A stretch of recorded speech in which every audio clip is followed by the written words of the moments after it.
Algebra I 11.3a, the product property for radicals. It says for any non-negative real numbers, a and b, we can have the square root of a times b, and it's going to equal the square root of a times the square root of b. That's all. It's pretty easy, right?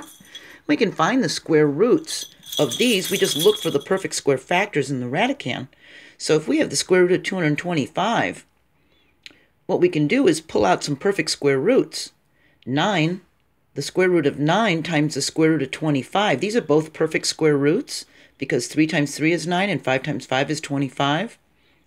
That's going to equal 15 because we take one of the 3's and one of the 5's, we multiply them together, and it's 15. And if you do 15 times 15, it is 225. For 400, we could pull out a 4 and a 100, couldn't we? Those are perfect square factors. 2 times 2 is 4. 10 times 10 is 100. We take one of the 2's and one of the 10's, we multiply them together, and we get 20. And when we do 20 times 20, it does equal 400. When you look for that perfect square factor in the radicand, if you have something weird like the square root of 50, you pull out a perfect square, 25.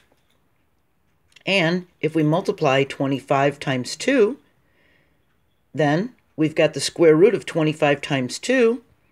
The product property for radicals helps us rewrite the expression as the square root of 25 times the square root of 2, and that's going to equal 5 root 2. That's how you would read that, 5 root 2.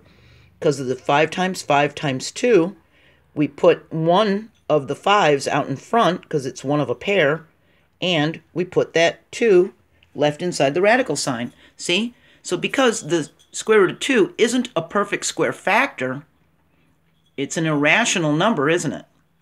And it stays on the inside of the radical sign. This made a perfect pair, so we took one of the pair and put it on the outside, and the square root of 2 was not a perfect pair, so it stayed inside the radical sign, see? And be careful, because if you've got 5 root 2, it's not the same thing as the 5th root of 2. This is completely different. This means 2 times 5 times 5. This equals 50. This means 2 times 2 times 2 times 2 times 2, which is 32. That means we're going to multiply 2 to itself 5 times. See? We're going to discuss this in the video after next. We're going to talk about simplifying radical expressions. Then we're going to talk about cube roots and having an index or an order up here in the radical symbol. Okay? So, like I said, our next video is 11.3b. We're going to talk about simplifying these radical expressions.